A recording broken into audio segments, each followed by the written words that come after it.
이번에 드릴 말씀은 후쿠시마 원전 오염수 얘기입니다. 벌써 지진 나서 후쿠시마 원전이 파괴된 지가 10년이 넘었죠.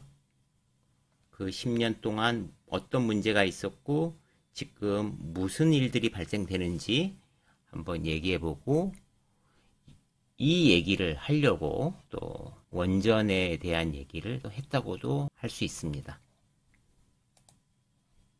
후쿠시마 원전은 일단 원전에 이 오염수 탱크를 어마어마하게 해놨는데, 지금 얘를 어디다 하려면 해저 터널을 해서 1km까지 바로 버리는 게 아니라 1km까지 와서 수심 12m의 방류구를 설치해서 여기서 배출한다는 겁니다.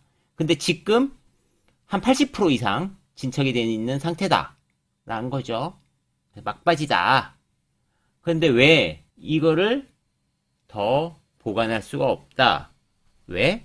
하루에도 지금 거의 200톤 가까운 오염수가 발생한다. 그래서 이걸 더 이상 보관할 장소가 없어서 방출해야 된다 라는 겁니다.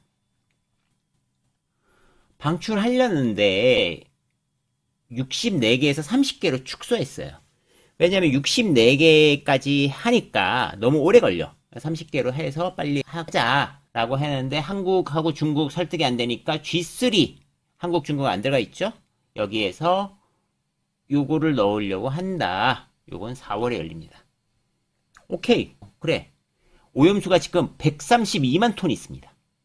그래서 이게 올 봄이라고 나왔는데 6월 이후에 하고, 삼중수소는 희석해서 바다로 내보낸다 이러는 거죠.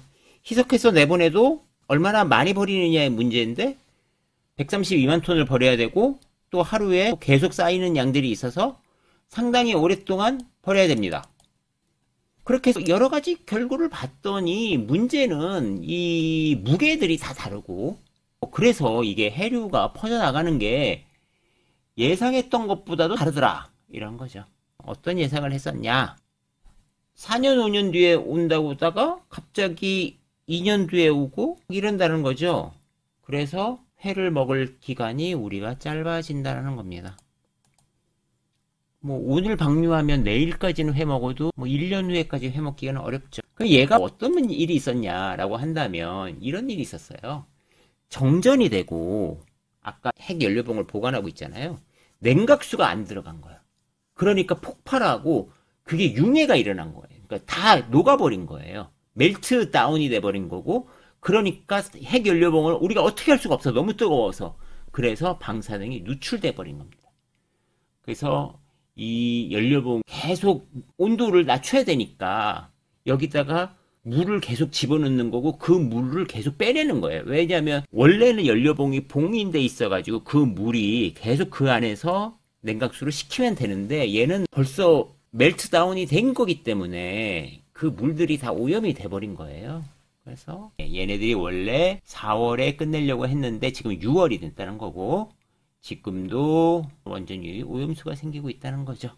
그래서 지금 이 사고가 일어난 지 만 12년이 지나서 지금에서는 더 이상 오염수를 보관할 수 없으니 배출은 하긴 할 거예요. 그게 뭐 6월이 될지 8월이 될지 언제인지 모르지만.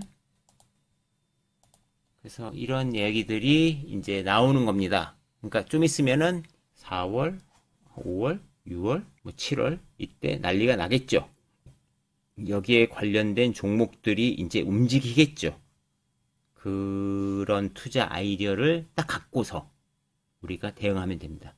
그러니까 제가 아까 처음부터 말씀드렸던 확정된 것들, 그러니까 출산율도 확정된 거였고 이런 것도 확정돼 있는 거예요.